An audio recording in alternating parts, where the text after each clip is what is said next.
show, you might be inclined to agree. Peter, of course, is the author of many books, including the Great Sinister Forces series we talked about in his last appearance, which explores this possibility of supernatural influence in some of America's most trying times. From a deeper exploration of the Salem witch trials and the potential influence of ancient Indian burial grounds on a young Charles Manson, to the alchemical interests of America's founders and that infamous seance to channel the Council of Nine in that old farmhouse in Maine.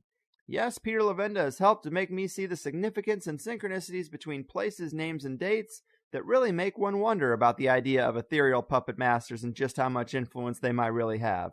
His latest book is actually his first published novel, entitled The Lovecraft Code, which branches off the infamous Call of Cthulhu and uses a fictional narrative as the means of exploring what may be some very profound truths. It's a wild ride, and I'm psyched to have him back to talk about it. A man who finds the connective tissue you didn't know was there, the surgeon of synchronicity. Peter, my man, welcome back to the Higherside. Thanks very much. Glad to be here. Yeah, you got it.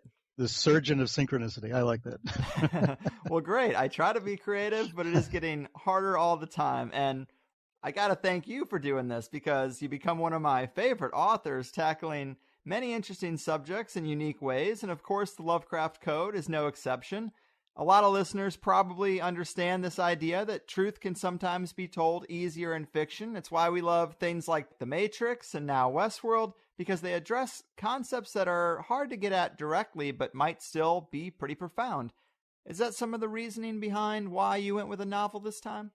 Basically, yes. The idea was to provide this fictional narrative in order for people to get involved with concepts that if I had done this in nonfiction, and I've been doing it in nonfiction for a long time, sometimes the concepts are hard to grasp because there's no bonding with the issues. It's sort of very intellectual and it's on a different plane.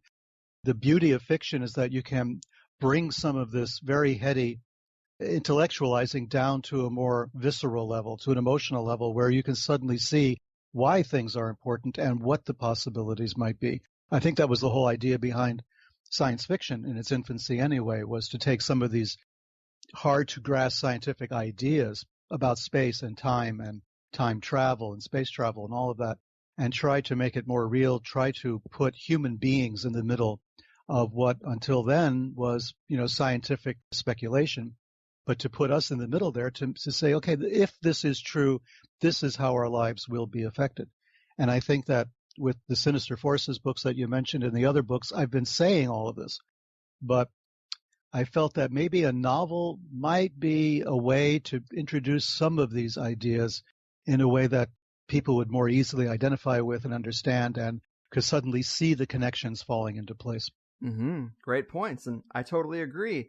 And so for the longest time, I've just kind of considered Lovecraft to be like Edgar Allan Poe 2.0. But what is it about him and his writings that intrigued you so much? Well, there are a number of things. I didn't read Lovecraft until very late. I mean, I wasn't one of these sort of teenage readers of, Gothic horror stuff. The closest I got to anything like that probably was Dennis Wheatley. So I read the Dennis Wheatley occult novels, The Satanist and The Devil Rides Out and To the Devil a Daughter. And I like those because they were based on real people and real events. Dennis Wheatley and Ian Fleming had both known Aleister Crowley personally, had considered using Crowley in some fashion during World War II when they both worked for British intelligence. So there was this idea that Wheatley had direct contact and direct knowledge of some of the occult organizations that Crowley was involved with, the ritual magic, and the interface between that and politics. So when I was a teenager, I was reading Wheatley more than anything else for that reason, because I had that connection. And I think that's what I was trying to do in the Lovecraft Code also, this idea that, I've seen a lot of this stuff up close and personal, and I've seen these things go on. Let me try to put this in a narrative that people could relate to. So I bypassed Lovecraft for years. I started to read Lovecraft seriously recently, I would say in the last 10 or 15 years, maybe something like that, 20 years, I'm not exactly sure. I think around the time I was writing Sinister Forces, I kind of rediscovered Lovecraft and took a deeper interest in him, and then realized that, Lovecraft is accused of, hyperbole, purple prose, and, going to that well way too often, these unseen monsters that are lurking behind every shadow. And then I realized, studying Lovecraft, that his family history was really rather strange right there. And I began to look at ideas that maybe Lovecraft's upbringing had a much more direct impact on his fiction than we realize. His father had gone insane, probably due to syphilis. He was a traveling salesman, and something happened to him. His mind snapped, and he died when Lovecraft was quite young. But then his mother began to develop all sorts of neuroses and psychoses. At one point, she's wandering through the house and, talking to unseen things behind walls and all of that. I mean, Lovecraft was living with this, was living with basically characters from his fiction. And at the same time, Lovecraft was an atheist, a very committed atheist, someone who hated religion and who loved science and was terribly devoted to scientific principles and looked down on superstition and looked down on religion. And yet here he is writing, texts that would become some of the most formidable explanations of the ancient alien theories and, some of the original material that von Daniken and others after him would pick up. But Lovecraft is writing about this, about, maybe there were people on this planet before us. Maybe they're coming back. Maybe there are people on the planet who can open a gate and let them in. All of these concepts Lovecraft is writing about with one hand, and on the other, he's poo-pooing the entire thing. There was a kind of a schizophrenia in Lovecraft's approach, it would seem to me. And this fascinated me. Like, what's this all about? Is it possible, for instance, to be an atheist and still believe that there are, alien beings who are controlling the situation on our planet or had some major impact on our planet? Of course, the answer is yes. You don't have to believe in religion to believe in aliens, right? Mm-hmm. These things don't come from necessarily the same source. That's another subject for another day. But for Lovecraft, in his writing, he was identifying various cults that really did exist, like the Yazidi, for instance, and other groups, and tying them into this worldview that he had.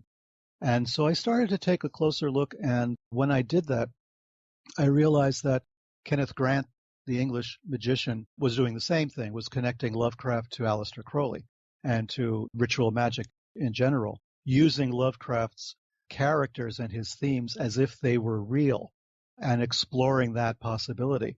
And that was fascinating as well. And then I realized that Grant seemed to have missed something in all of his work and all of his research on Crowley and on Lovecraft. And that is that Lovecraft's most famous story, the one I based the novel on, The Call of Cthulhu, is based on very specific names, dates, and places, right? Mm-hmm. Lovecraft is kind of unique in that. He really does insist that this is what happened on this day. He gives date, month, and year. I mean, he's very explicit as to when things took place.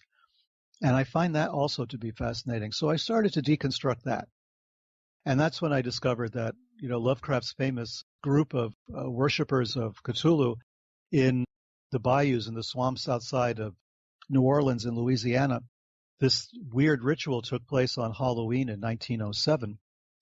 And that date signified something to me. I mean, it jogged my memory, and I started going back over other material, and I realized that Aleister Crowley wrote his famous holy books on exactly that day, on October 30th, 31st, and November 1st, 1907. At the same time that cult was operating in New Orleans, in Lovecraft's fantasy, one that he wrote 10 years after that, no more, almost 20 years later, Lovecraft is writing about this scene, and Crowley actually was living it.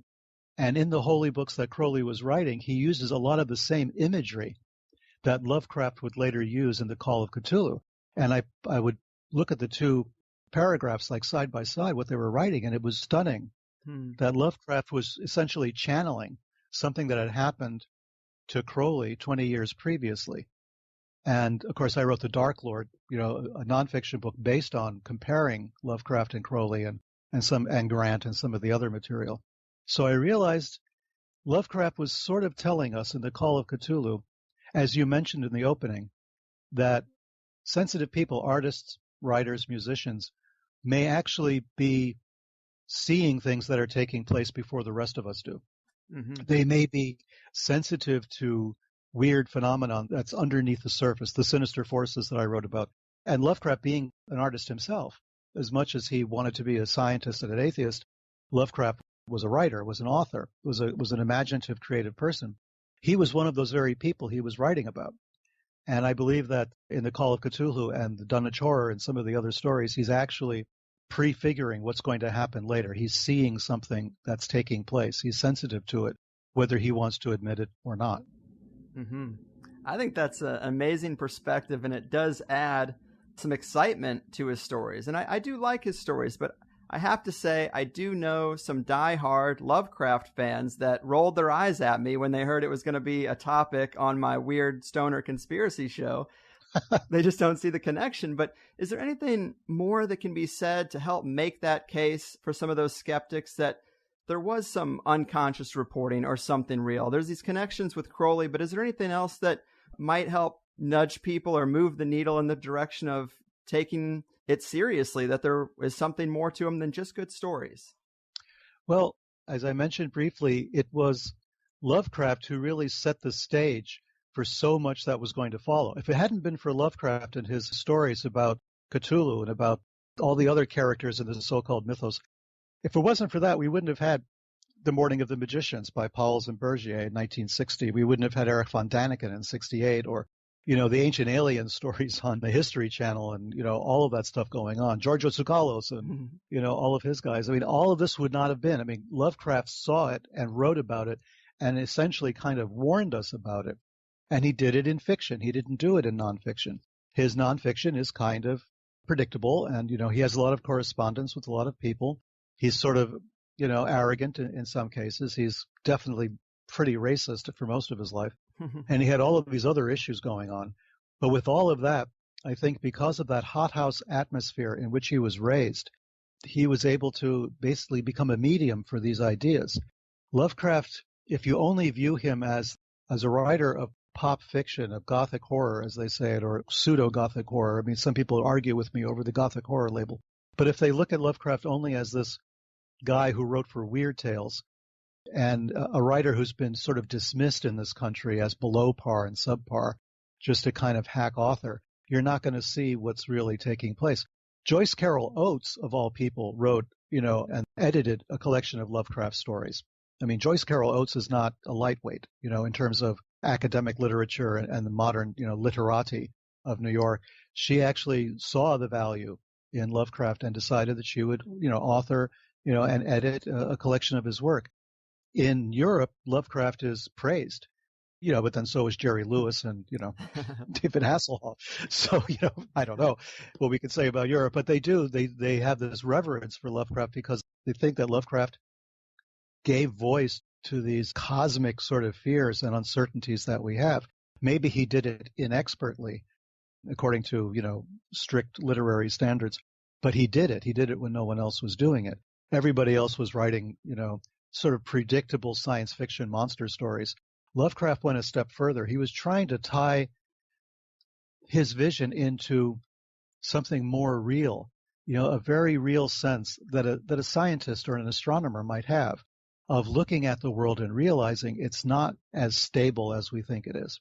It's not as predictable or as manageable.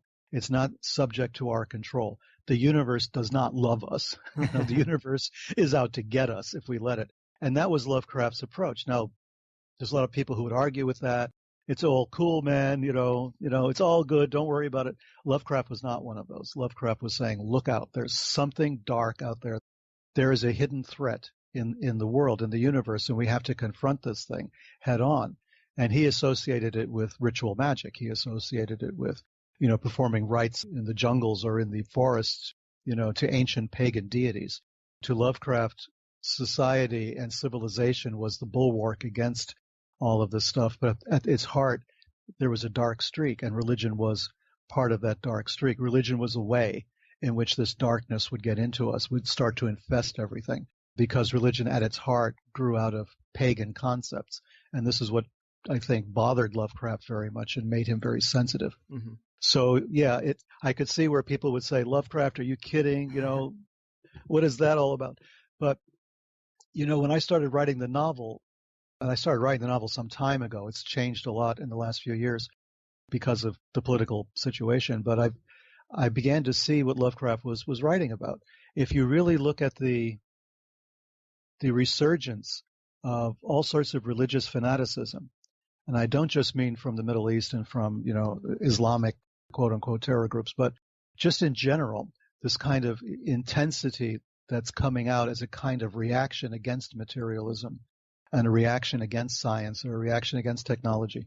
You see what Lovecraft was really afraid of. And he didn't understand, I think, the roots of this problem. He didn't understand it as maybe it was colonialism that contributed to some of this. The idea that the religions of other people are worthless, their beliefs are superstition, our beliefs are good, they're okay, they're scientifically, justifiable or something. Lovecraft saw a whole different world. He saw that the world that had been the colonies of Great Britain and of Spain, Portugal, the United States, Netherlands, all these colonies had people that did not believe the way the Europeans did. And there were more of them. And they were rising up in protest and rising up against the colonial powers. When Lovecraft was writing, World War I had taken place. The Middle East was in chaos. Lots of parts of the world were in chaos. From my point of view, World War I never ended. We're still fighting World War I. Mm-hmm. It was just, a calendar change, but it wasn't really anything else. We're still fighting those conflicts. And I think Lovecraft saw that as part of the problem.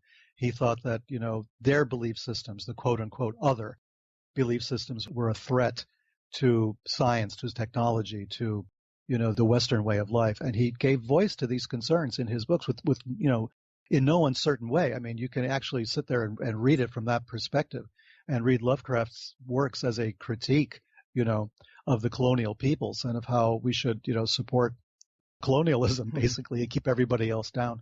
So these things are interesting to me. They're fascinating. And if we take his stories and we update them to the 21st century, we can see how nothing much has changed as far as the basic themes are concerned.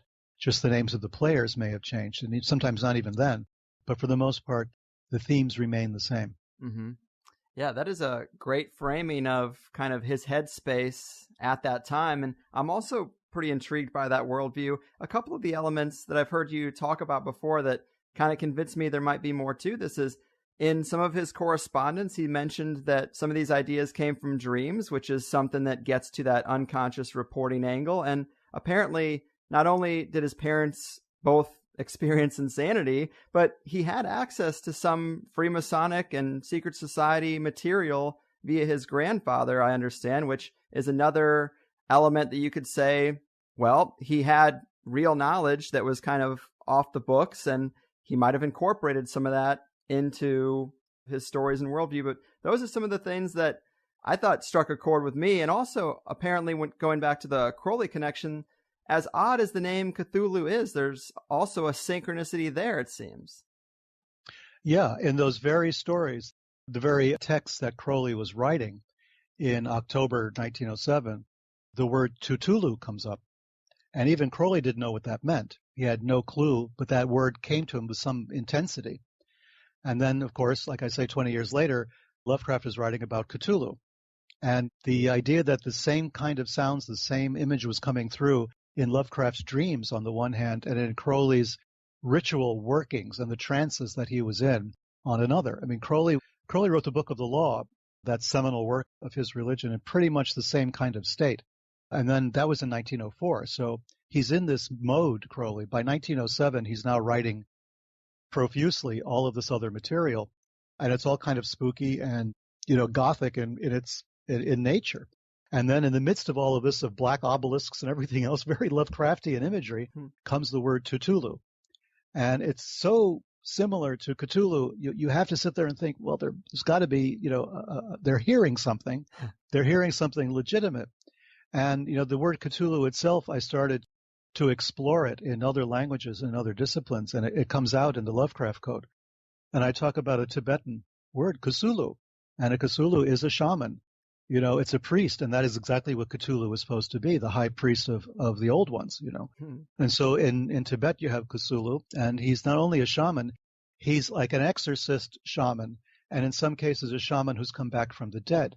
So all of these elements are there in Cthulhu, and then eventually in Cthulhu. And I think that there is the etymological connection may be, fanciful on my part, but the sounds, the phonetic similarities are so strong, referring to essentially the same kind of being, the same kind of creature. So I was fascinated by that. I started to research a lot of different languages to see how this would turn up. And I found amazing, idea that there's some kind of consistency here with this idea. We know that in different cultures, mama and papa are almost universal for mother and father for whatever reason. In China, almost the same as it is in the West. Languages that have absolutely no relationship to each other. And we know that that's probably due to some kind of phonetic development in the child that just happens to be that way. But Cthulhu and Cthulhu, that's stretching it. That's stretching it. There has to be some other reason for it. And maybe there is an organic one. But boy, I'd like to know what that is. Oh, yeah. There's probably a key to something there, Yeah, those are exactly the threads that anybody who is interested in synchronicity and understands the importance that might be behind it or the impact of it, they've got to be interested in a connection like that. But as for the Lovecraft Code itself, what can you tell us about the story you wrote and how it relates back to the original call? Yeah, what happened was kind of an accident of information, you might say, the kind of thing that happens to me every once in a while. I was reading the Call of Cthulhu because I was working on the Dark Lord material back then, and I noticed something. I had lived in Rhode Island for a number of years, and I knew Providence pretty well, and Central Falls and Pawtucket and that whole area up there. And I started to realize that when Lovecraft is writing about the Angel family, Angel spelled with 2 L's, I said, well, of course, there's an Angel Street in Providence. It's well known. Lovecraft lived on Angel Street. But then something was at the back of my mind with the word angel, and I thought back. I used to live in Kuala Lumpur in Malaysia, and for a while, in the middle of the night on television in Malaysia, they would show reruns of Cheers, of all things. And Cheers takes place in a bar, and Malaysia is but predominantly a Muslim country, so it was kind of unusual for them to show a show that was based in a bar where alcohol is frowned upon. So, it was weird. I was sort of fascinated. I hadn't seen Cheers since it had originally aired. Now I'm watching it in Kuala Lumpur, and I realized that there's a name that keeps popping up as either a writer or a producer or somebody involved with the program, and it's David Angel with 2 L's. And when I'm researching now back in the States, all the Lovecraft stuff and the Dark Lord, and I'm thinking, there's something there. Let me go and take a look. And I started to pull at this thread a little bit.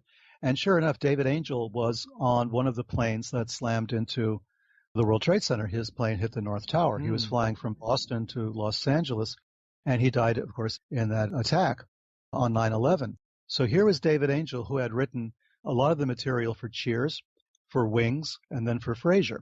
Those were 3 of the shows that he was most closely identified with. And he and his wife both died in the North Tower attack. So I thought, okay, here's an angel dying because of mad Arabs, and well, literally, right? Yeah. And this the event that has so colored, everything in the last almost 20 years now.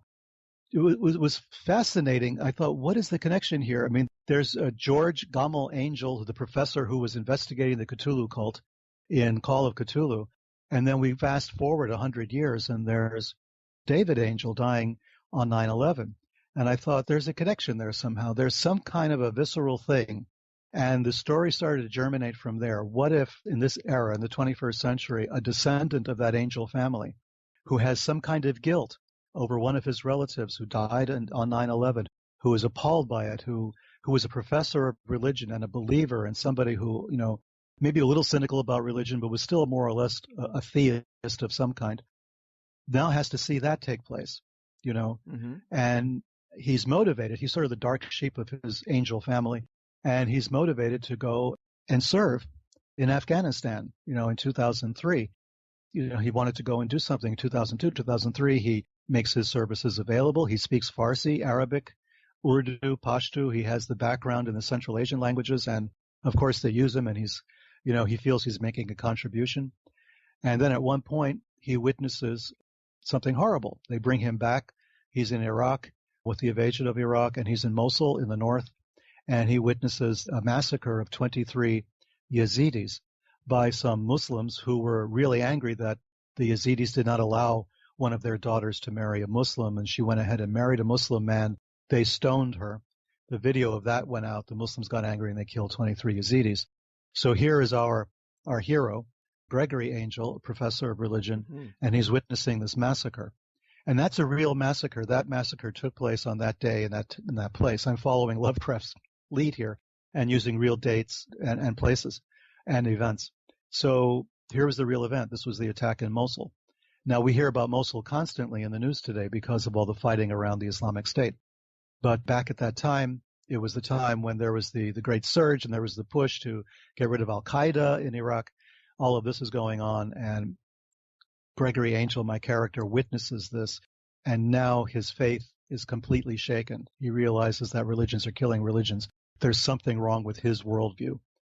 And he falls from grace, essentially. He drops out. I mean, he's still a teacher, but he's trying to cut back on everything, and he spends his nights with a gun under his pillow, trying to get drunk and not being able to, and eventually he comes to the notice of a very mysterious intelligence agency, an intelligence agency within an intelligence agency, who then taps him because they want him to go back to Iraq to help them figure out what's going on with all the new chatter they're hearing about a new terror group that's growing up. And that's sort of a blasphemous organization that's uniting all sorts of disparate groups around it.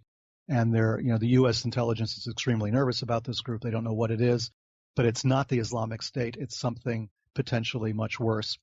And they want Angel to go out and figure out what's going on. And that's how the novel basically sets off. Mm-hmm. Yeah, it is a really intriguing setting, especially how it ties in and parallels real-world events. Just like you open the book with a quote from BBC News and the very true story of the Baghdad Museum being ransacked during the events in Iraq. And I've had a lot of guests talk about this as one of the real reasons we even went there, from Joseph Farrell, who suggests the Middle East is where weapons of mass destruction, quote unquote, from an ancient war could potentially be buried, to others who talk about us finding clues to humanity's origins in these cuneiform tablets. And it's intriguing. And you got to admit that stuff does sound more valuable than oil, but it makes a great backdrop for a novel. But how big a part of reality do you think these elements could be? Well, I think they're essential to understand. I mean, I think a lot of people have this understanding that the Middle East is kind of monolithic. It's a bunch of Arabs, right? They all speak the same language. They all have the same religion, and they hate us. Mm-hmm. And it's far more complicated than that, far more complicated than that. In fact, it's a much richer tapestry. There's all sorts of cults and sects in the Middle East and in Central Asia, which I point out in the book to the point where you might want to throw up your hands and say, enough already. But there's a lot of different groups, and it's important to understand that there's this tension between all these various groups who all have a piece of the puzzle as far as they're concerned. And the Yazidi is one group, and the Yazidi were targeted, They were targeted for destruction in 2014 by the Islamic State. I mean, it's a genocide that's ongoing against these people who are universally considered to be devil worshippers. Crowley mentions them in his work. Lovecraft mentions them in his work. A guy called William Seabrook was the man we have to blame for all of this because he started repeating all of these stories about the Yazidi worshiping Satan. It's more complicated than that, as usual, but Seabrook made this story, and everybody started to believe it was literally true the way Seabrook had said it. And Seabrook was a friend of Crowley, and it goes back to all of that period of the 1920s. So people started hearing about this group of devil worshippers in the Middle East.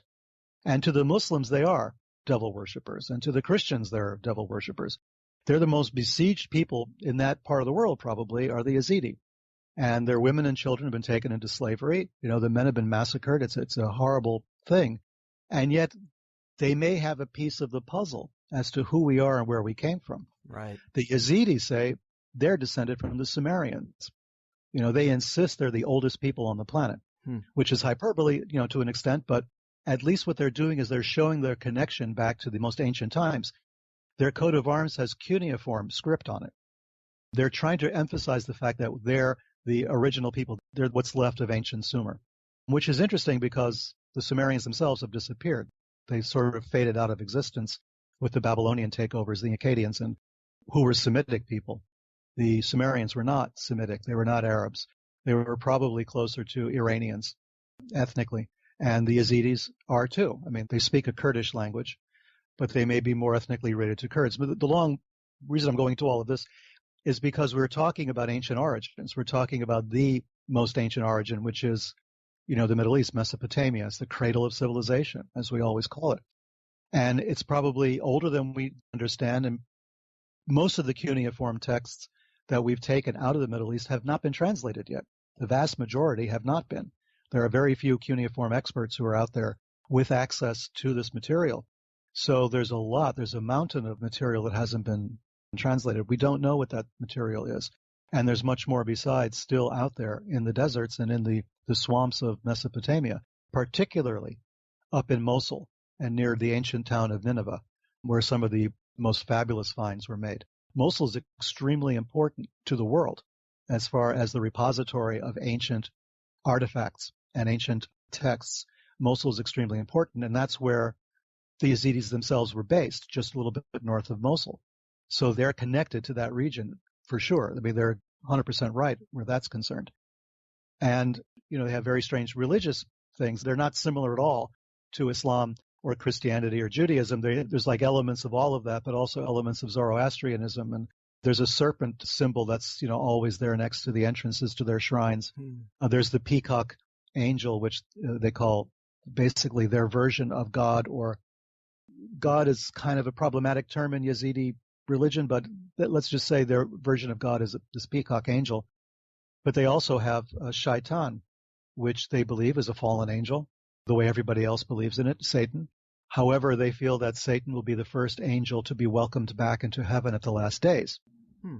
And so they will follow Satan in his entourage as Satan enters heaven when he's forgiven by God.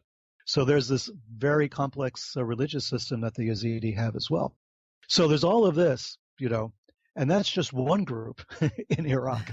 That's just one. I mean, there are so many other groups that have bits and pieces of ancient Christianity, ancient Judaism. There's a group out in Iraq that believes that John the Baptist was the real Messiah, not Jesus. And their influence on Freemasonry and the Knights Templar was very profound. The Freemasons celebrate the John the Baptist days as the holy days in Freemasonry, not Christmas and Easter. It's more the John the Baptist holidays, festivals are important. There's this idea that John the Baptist was the real Messiah, that Jesus was just one. I mean, John the Baptist baptized Jesus, which essentially meant that he was the leader and Jesus was the follower. Yeah. So there's this whole idea there. There's a whole group that still exists there that still believes that. And there's Nestorian Christians, there's Assyrian Christians, there's all kinds of other groups in that part of the world that are being decimated now by the Islamic State. So they're wiping out the traces of the origins, which is something that this type of fanatic will do. I mean, they want to destroy the Sphinx and the pyramids as well. There's this idea this is all, haram. This is all not kosher, right? In a way of speaking. So all this has to be destroyed. We have to wipe all of this out. There's this concept that we have to make the world clean. And that concept would have appealed to Lovecraft a great deal from a fictional point of view. Here's a group that wants to cleanse the earth, and to do that, they have to wipe out all the pagan remnants. Lovecraft might have been kind of sympathetic to that point of view, or at least the characters in his stories might have been. So, yeah, there is this idea that perhaps there's a philosophy, a text, artifacts in Mesopotamia, in today's Iraq, that could be weaponized, that could be used to create something different, to create something new, that maybe the Islamic State or any of the other fanatic groups in that part of the world would want to find whatever this was and then deep six it, completely hide it or destroy it so that nobody could find it, because it would be a threat to them. The way the Catholic Church felt for a long time about the Dead Sea Scrolls. Yes. And the Nag Hammadi text, and maybe we don't want this material to come out. It's going to ruin our hegemony over, our power, our control over our people. Maybe there's something in there that we really don't want to be shown. The Nag Hammadi texts, for sure, the Gnostic texts, are a direct problem for the Catholic Church. But they're able to put that off to the side and say, well, that's Gnosticism, that's not really us. But the Dead Sea Scroll is another story. And some of the material in there is potentially dangerous where the church is concerned. So I could see where groups like Al-Qaeda or the Taliban or the Islamic State would think that some of this material is dangerous because it may call into question their entire worldview. Right. Muhammad, the prophet, was a descendant of the Quraysh tribe. He belonged to that very tribe that was in control of the Kaaba in Mecca, the black stone that you have to make a pilgrimage to once in your lifetime if you're a Muslim. His tribe was in charge of that. They were in charge of the idols, the 360 idols that were there until he threw them out. But the Quraysh tribe also came from Kutha in the Middle East, from the city that was supposedly the gateway to the underworld. Right. His people came from there. When Muhammad's forces went into Iraq, went into Mesopotamia, and they went to the ancient city of Kuta, there were hymns and songs written saying that his people were coming back. The Quraysh were coming back to retake what was theirs. So there's this very strong connection between the origins of Islam and Mesopotamia and Kuta and the gate to the underworld. So, yeah, I could see if there was something there in the Baghdad Museum or in the museums up in Mosul or just in private collections in the Middle East that could reinforce these ideas, that would be a serious, dangerous blow to the fanatics of Islam. Mm-hmm. Man, those are all great points. And you touched on so many questions I had for you, which is great because time is just flying by. But I definitely was curious about those parallels between the campaigns of the Holy Roman Empire against pagans and Gnostics and the parallels to what's going on with the Yazidi today. And you mentioned Kutha, and I thought that was interesting because it also has kind of that phonetic connection to Cthulhu in a way. But it's all really interesting because in the occult world, a major theme seems to be the quest for old grimoires and this idea that we've lost our magical way and that old texts or traditions might unlock greater power or insights than newer ones, or even that we lost the human story itself. So we look back to places like ancient Egypt or finds like the Nag Hammadi Library for insights in both areas. And here we have a group of people living today whose traditions seem to be potentially just what a lot of people might be looking for in a way, and they're being exterminated. Yeah, precisely. One of the interesting things about the Yazidi is that they have two books, and one of them is called the Black Book. And people who have been through that part of the world and who've talked to the Yazidi, they claim they have copies of that book and they publish translations of the book. That's very problematic. I mean, some of the original texts of the Black Book were in the possession of a very famous forger, somebody who was making a lot of money on the side selling antiquities, some of which were real, some of which were not. And so there's a lot of controversy over whether or not the books, the texts that we have are the genuine Yazidi texts, because the Yazidi are notoriously afraid of outsiders, afraid of foreigners. I mean, they've been very insular for so long. They don't intermarry. You cannot convert to Yazidism. You cannot become a Yazidi through conversion. That's not allowed. That's not permitted. Which means that basically Yazidi have to marry Yazidi and raise Yazidi children. And so whatever secrets there are to stay within that very tight-knit community. So by exterminating these people, we are losing, if forget even the humanitarian aspect of it, which is extreme, we're also losing contact. We're losing contact with that tradition. We need to know what they know, or as much as they're willing to tell us. And why should they now tell us if we're sitting back idly by while they're being exterminated, right? Right. So, we have to make up our minds at some point what is valuable, what we should defend, and what is worth defending. I'm glad that we did. We got involved in the fight against the Islamic State because of the Yazidi. People don't really remember this, but when their mountain was being besieged, when all the Yazidi were on top of Mount Sinjar, which is their sacred mountain, and the Islamic State forces were massing against them to destroy them, that was finally the point at which the United States said, okay, we're going to send in, air support and all the rest of it to start fighting the Islamic State because of the Yazidi, which I found when it happened stunning, because until that time, there was no mainstream, recognition of the Yazidi. You didn't hear that word mentioned anywhere. That was something you found in Crowley, or you found in occult literature, or you found in the sort of New Age stuff, that was going up around, Islamic mysticism or Middle Eastern mysticism and that sort of thing. It was a very rare term. And suddenly it's being used by the State Department, as the reason why we have to go in against the Islamic State. So I found that to be fascinating. Here was the Yazidi that Lovecraft was writing about, this hideous devil-worshipping cult. And now we're sending air support to try to defend them. And so the whole thing became, I didn't know what world I was living in. Suddenly everything, what you thought was fantasy and, something arcane and something mysterious suddenly was becoming mainstream.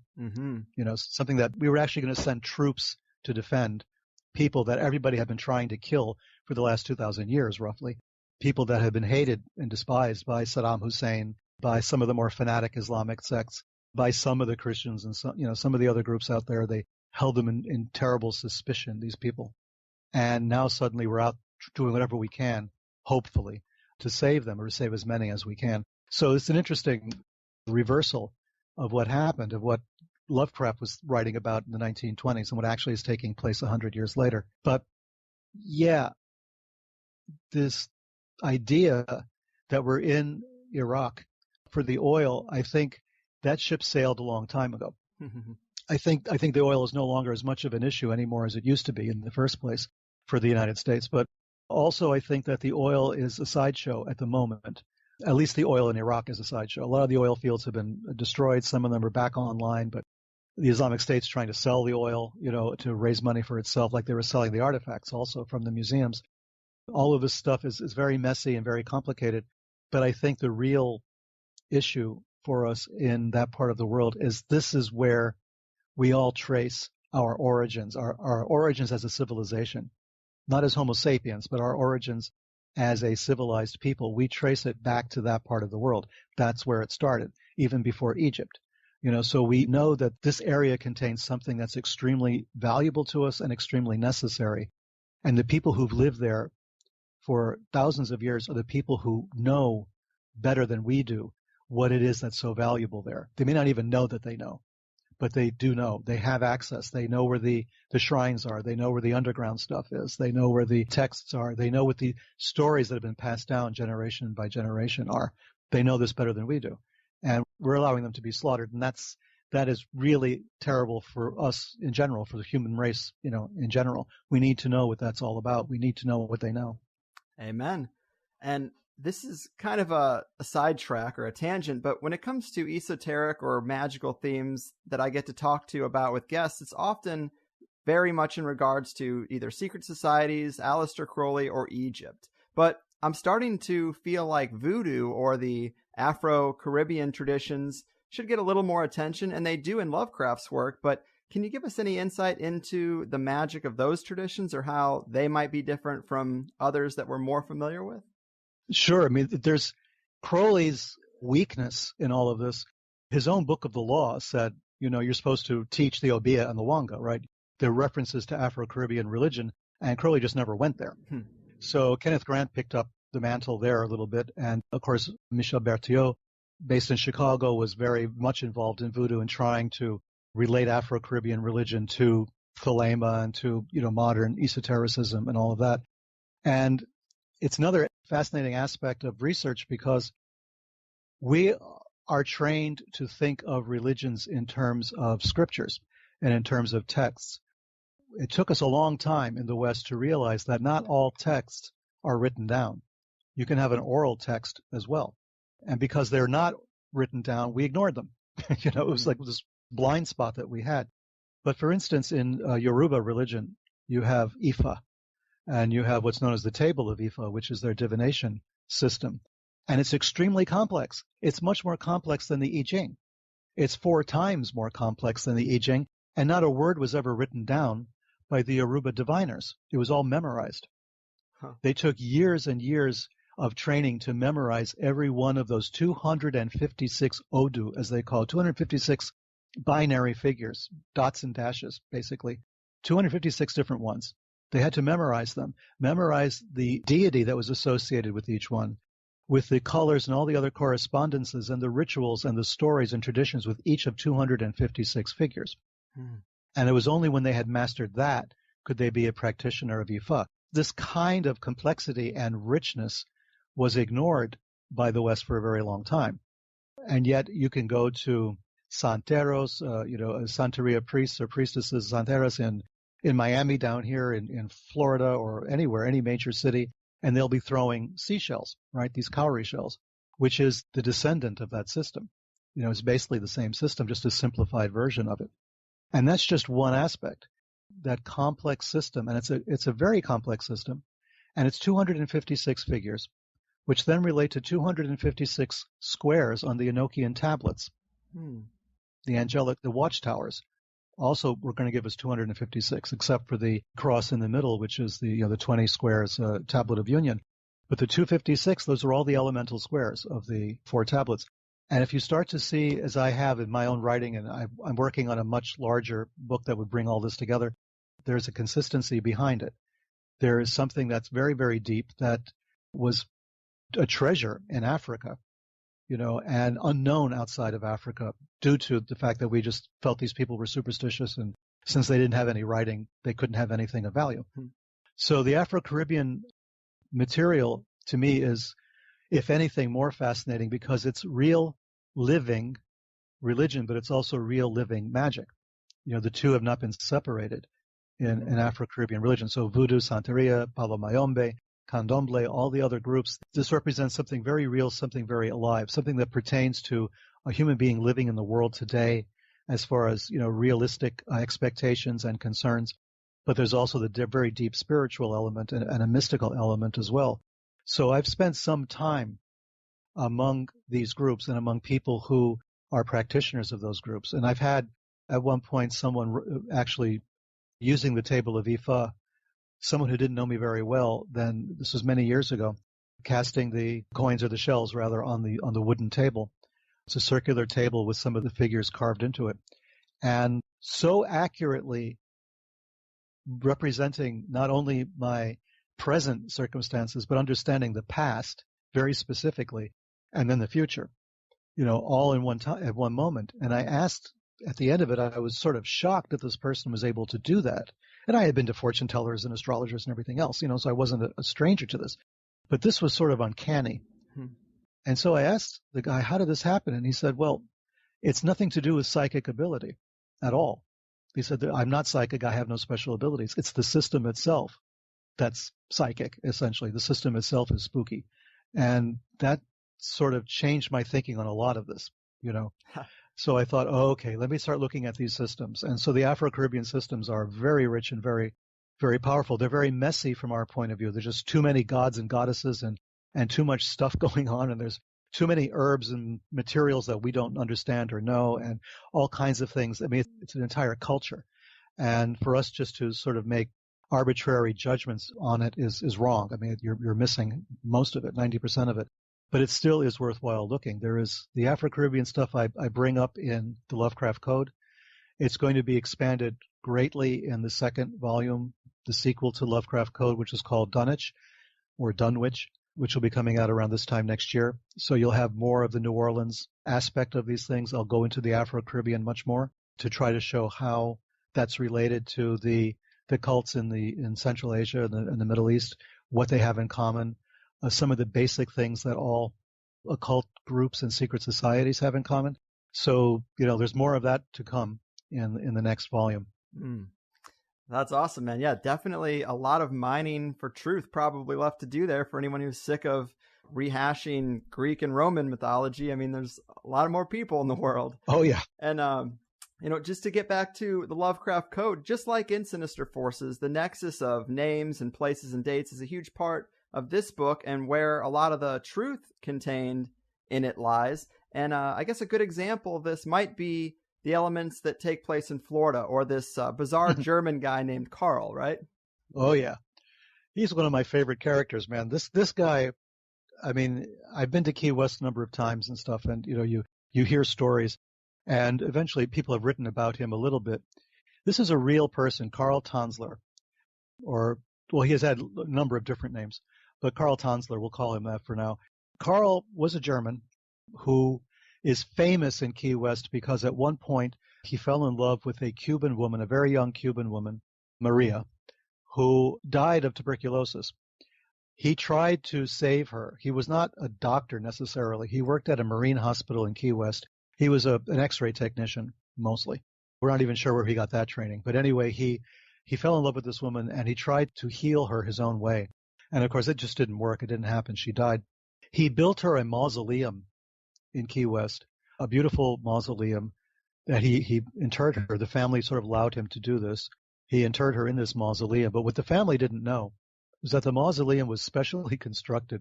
It was like something out of, I don't know, Dr. Phibes Rides Again or something. I mean, this is a weird situation where he had this woman hooked up to all sorts of tubes and devices. He was trying to maintain the body's integrity for as long as possible so that he could bring her back to life. As far as he was concerned, she wasn't exactly dead, and he didn't believe that death really took place the way we think it does. So he was trying to keep this body alive, this woman's body alive, for as long as possible.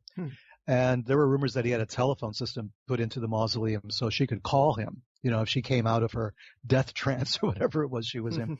So he was doing all of this stuff, and eventually he was found out. They were going to come and break open the mausoleum. He took the body out. He put it on a kind of a little wagon, and he dragged it over to his house. And he was building an airplane in his backyard or in the parking lot at one point of the hospital. He was going to fly her, to some South Sea island once she was alive again. I mean, he was doing all this very deliberately. They found out about it eventually. They arrested him. They tried to get him for stealing a corpse or defiling a corpse, but the statute of limitations ran out. He was getting all these letters from women who wanted to marry him because they thought it was such a romantic thing that he did. And eventually he died sort of in obscurity. He went back. He actually had a family up in Zephyr Hills, Florida. So he eventually left Key West and went up there. So that would have been the end of it, except, knowing me, I had to pull at a few more threads. And it turns out that he actually wrote himself his own account of this whole thing in one of Raymond Palmer's magazines, the Weird Tales sort of amazing stories kind of magazines, the same editor that published the Kenneth Arnold stuff, about Maury Island and all of that. So here's our guy, Carl Tanzler, writing this entire story about his entire life and then, trying to save Maria, all the steps that he took, and Maria coming to life briefly here and then, opening her eyes or saying something. I mean, he's going this entire story. It's like I think it was in 2 installments, and it was a very, very long, or more than that, very long story. And I had to read through the entire thing because he talks about his early days. And he grew up in Germany. He was in the South Pacific or in Southeast Asia at the outbreak of World War I. In Australia, he was put into a prisoner of war camp because he was a German national. He spent his time there. But his stories was that he kept on seeing this woman, this figment, this ghost in Europe, in various castles, that he thought that was his soulmate or something. And she was evidently an ancient alchemist of his family going back several generations, according to his story. And then he claimed that as he was growing up, he befriended many famous paranormal experts at the time, parapsychologists around the turn of the century. As I found out later, he was making that up, but the names that he used were real. They were real individuals that I was able to trace. And then he died in India, or was believed to have died in India. He came to in the morgue just in time. He had all these stories, all these wild stories. And he was an organist. He built his own organ that he was playing in Australia in the prison camp or something. All kinds of stories, all kinds of wild stuff. Eventually, he goes back to Germany in the 1920s. Germany, of course, is in ruins after World War I. All kinds of things are falling apart. He's there during the rise of the Nazi Party. Now, that much we know is true, or we believe it's true anyway, from his own account. He takes off from Germany and goes to Cuba just for a couple of days because he's really on his way to Key West, to Florida. He has family now in Florida, so he makes his way to Florida, stays in Key West, gets a job as an X-ray technician at the Marine Hospital, the U.S. Marine Hospital in Key West. And from there, the rest is history. So as I'm looking at the dates and places, I realize that he's in Key West at the same time that Lovecraft visits Key West. Boom. So Lovecraft goes down to Key West, and he wants to get a boat to Cuba. He doesn't have enough money to get the boat to Cuba, so he stays in Key West for a couple of days. I have absolutely no evidence at all that Lovecraft and Carl Tanzler ever met. But Key West was a small town in those days, Yeah. And he was an eccentric. They were both eccentric characters. Hemingway was actually in town the same time. Hemingway was buying his famous house there, which is still there in Key West. There was a lot of, odd people. It was an artistic kind of group that was living down there, starting to develop a kind of a bohemian sort of community. And Lovecraft was down there, and Carl was down there. And Lovecraft had written this series of stories called Herbert West Reanimator, about a guy who's trying to reanimate a corpse. And here's Carl trying to reanimate a corpse. So I put the two together and I said, wouldn't it be interesting if Carl and Lovecraft met? Two eccentrics, two sort of people who are outcasts, they're outsiders in their own worlds, and both with pretensions to science. What if they actually met? What would they have talked about? What would they have discussed? And even more than that, based on Carl Tanzler's background, based on the things that he did, based on the fact that he was imprisoned in a prisoner of war camp, a lot of things that looked a little suspicious to me, I started to ask the question, what if Carl Tanzler was an agent of the German government? And it was only much later that I found out that Carl Tanzler actually was receiving money from Germany on a monthly basis. He was being paid for something. Wow. So all of that is true. So the only, fictional aspect of this is that he met Lovecraft and they talked about raising the dead. But everything else I thought was true. So I had Carl Tanzler as the guy who was the one who killed Professor George Angel on the docks at Newport, the docks in Providence from the Newport Ferry, which is in the Call of Cthulhu. So I put all of that together, and I bring him together with George Sylvester Viereck, who was the German who was basically in charge of agents in the United States at that time for the German government, who was also a friend of Aleister Crowley. I mean, all of these people knew each other. It's fascinating, and they were all somehow involved with each other. So I made a couple of connections that really weren't there, so in order to move the story along. But if people are interested in history, and especially this kind of offbeat history, they're going to find a lot of places to start in the Lovecraft Code, because most of what's written there, as far as specific names and, as I say, dates and places, times, that's all genuine. That's all real. The cults that I mentioned are, with one possible exception, real. So everything else, all the terminology, the foreign languages, the terms, that's again all real. So there's a lot there that's real, and the fantasy is only stitching these all together into a narrative. Mm-hmm. Yeah, I love it. And that is a nice little loop. I'm glad I got to ask you about that. And so I got to switch gears a little bit before we run out of time here, but I've heard you mention a potential crossover between this book that you just wrote and your Secret Machines project with Tom DeLonge. Can you elaborate on that project at all and how it could be related? Well, the Secret Machine project, as everyone knows now, is focused on the UFO phenomenon. Mm-hmm. So I have done a lot in the last couple of years of research in that particular subject, spoken to a lot of people, done a lot of thinking on my own as well, and analyzing the phenomenon from different angles and different points of view in ways that I think haven't been done before or haven't been done enough before. So there's a kind of crossover, because some of the themes in the Lovecraft Code and some of the themes in Secret Machines, we're talking about the same thing. But I can't really go into more detail on Secret Machines. I'm sworn to secrecy on this, especially because of the last couple of months' events. So I'm being very careful about that. But there will be, however, I am told, next month there's going to be a kind of press release that's going to talk about it, I believe. That may change as well, because things are moving pretty fast around here. But we're looking at, the book is coming out in March, as everyone knows. So we're going to be talking about it probably at some point next year, and talking about it a bit more, and talking about its origins and what we're doing. But there's 3 volumes coming out of my contribution to Secret Machines, and volume 1 is the first one, obviously coming out in March. And maybe as we get closer to the date, I can be more specific. But Lovecraft Code, let's look at it this way, is a fictional narrative, obviously, but it's based a great deal on facts, on things that actually happened. But Secret Machines is going to be based entirely on fact, entirely nonfiction. Mm-hmm. Fair enough. And you're right. I guess it does get kind of sticky with current events if you're talking about the Clinton network and Podesta, these people who had an interest in UFOs, and also speculation. But I've had some guests suggest that the reason that they lost the election is because they talked a little too boldly about unlocking secrets of Area 51 or Roswell, and potentially someone with more authority said, no, you're not. You're not going to be doing that. And, obviously who knows about that, but interesting. It's interesting. It's worth speculating about for a while anyway. I mean, I think that administration would have come the closest to opening the lid on all of this stuff, just from, what I've been hearing and seeing, because they have been kind of open about it. But there isn't a huge UFO demographic out there. That's true. I don't know who they were talking to, as far as if this was like politically designed to create more votes. I doubt that was going to work. No. But I think they were just talking about the fact they would just like to know. And we know that John Podesta, of course, has been open about this. I mean, there's no mystery about it. He would like to know as well. So I don't know. We're not giving up on this, on disclosure, one way or the other. I think, I think it's necessary, but it may not happen the way we think. And again, we're getting into realms of speculation, and I'll save that for later. Sure.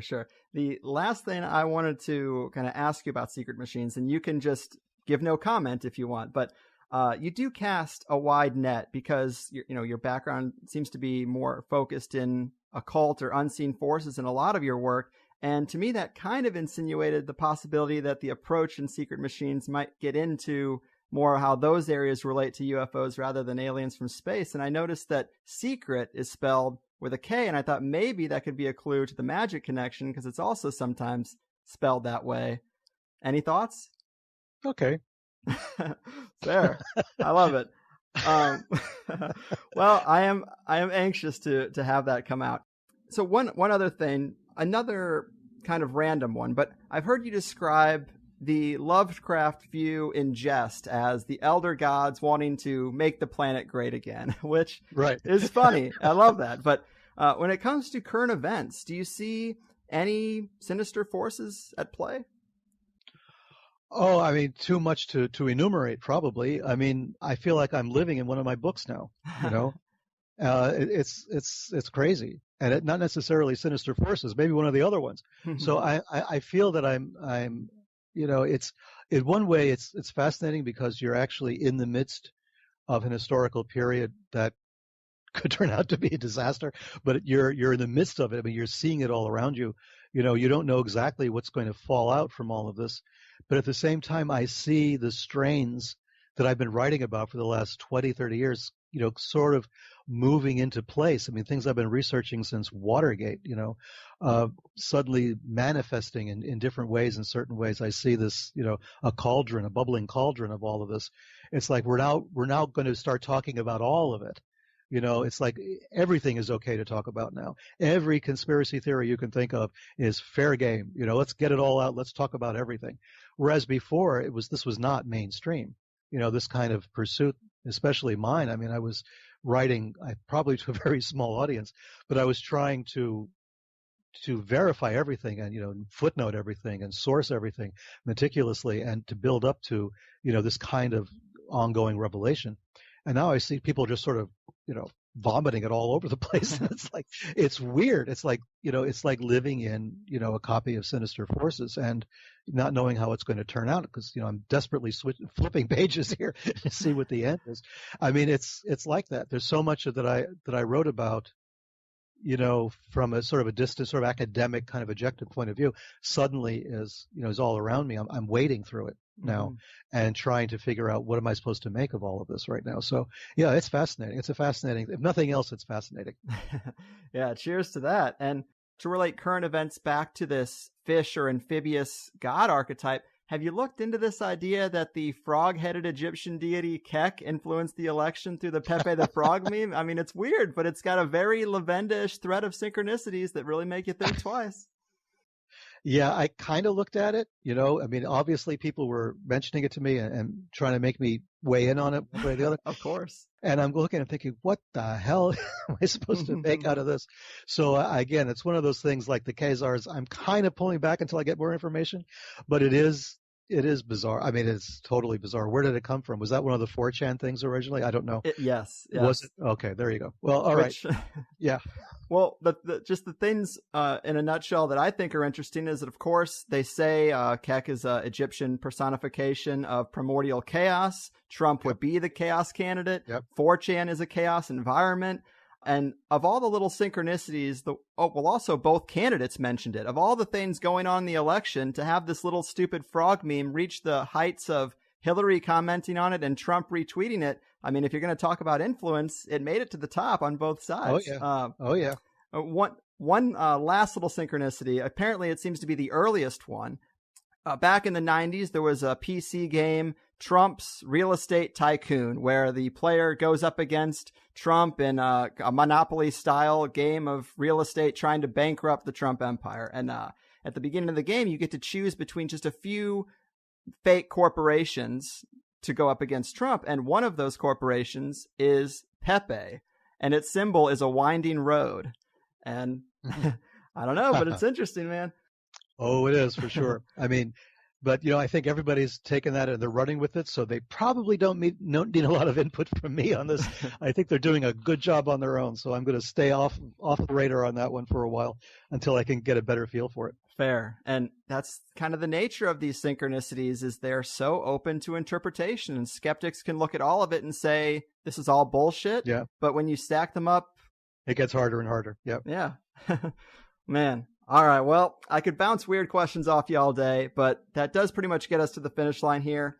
I really appreciate it. You are one of the great minds of our time. Before I cut you loose, would you like to give the people any added information about the book, your other projects, or how people can further scratch the Levenda itch? That sounds obscene. Well, of course, all my books are obviously available on Amazon and Barnes & Noble sites and things like that. And I have peterlevenda.com. I've been posting recently on there on some recent events, and one of my latest is on the alternative media, but also Colonia Dignita. Documents were just released a day or two ago about that weird place I visited in Chile with all the Nazis and all the rest of it, and more information has come to light about it. So I posted about that on peterlevenda.com. It's useful to look at. And for my sins, I'm now on Facebook. Yes, I'm on Facebook. So you can find me there as well. Try not to be too mean or too evil. Thank you very much. Fair enough. Awesome. Well, always a pleasure. I always learn something new from you, and you really make me feel like I have a lot more learning to do for myself. So thanks again, and keep doing what you do. Sorry about that. You're quite welcome. Thanks a lot for having me. You got it. Take care. Peter Levenda, people. All right. How happy are we? Last show of the year, one of my favorite guests. New material for the Higherside chats, most definitely. Can't argue with that. I really love the spin on the Middle Eastern conflict. I find it very intriguing to think that because it's a hotbed for esoteric knowledge, that is really the underlying motivation that fuels a lot of these issues and interference in the region. It's very provocative, right? That we talk about the great loss of Native American magical traditions, and we wax poetic about forgotten Gnostics, and this is happening right here in the modern world, and we're missing it. Definitely something to think about. I was a little nervous preparing for a show based around a novel, but it went really, really well in the end, I think. I'm glad I got to ask him about the idea that major alien or cryptid-centric events could be more based on ritual workings. Kudos to Chris Knowles for making such a great case in regards to Roswell. I think that was in the Plus show. But, of course, we go deeper in the second hour. We talk about so much more. Various ways entity influence could manifest, synchronicities, Afro-Caribbean magic traditions, all kinds of good stuff.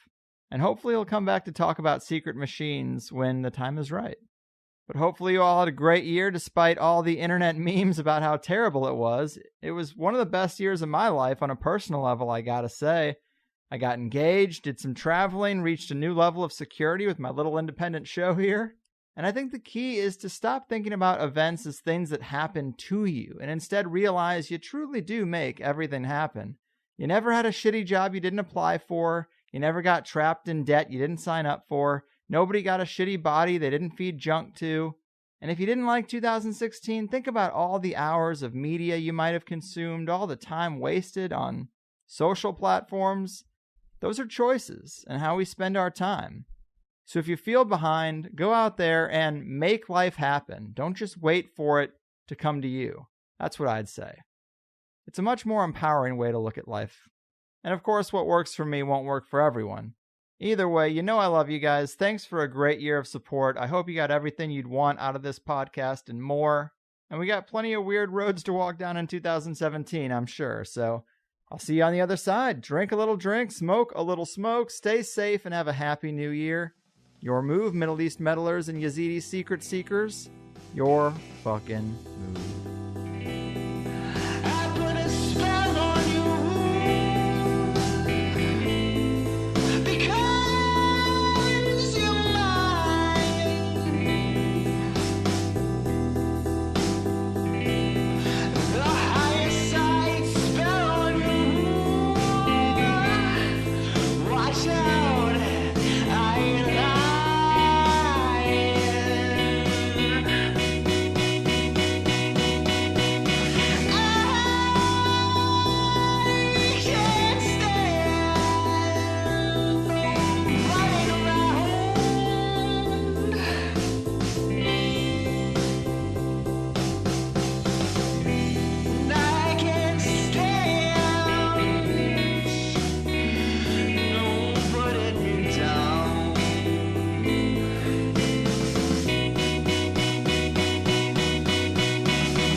guys, thanks for listening to the first hour of the Higherside Chats podcast with me, Greg Carlwood. If you don't know, there is a second hour to all the episodes we do around here. Generally, we're able to get a lot deeper into the topics and ideas that a guest is about, so if you enjoyed what you've heard from THC for free, consider signing up at thehighersidechatsplus.com to get the second hour of the 5 shows I put together each month.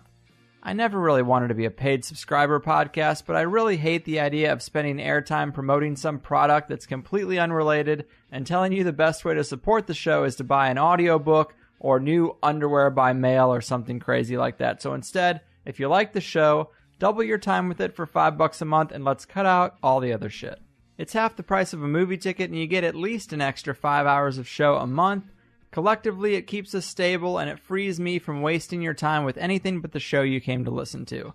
It's really the only way for an independent one-man show to make it, and I do what I can so that it's worth your while. Since we started this, I've always tried to use the subscriptions to improve the podcast and make sign-ups more advantageous. It started with just a second hour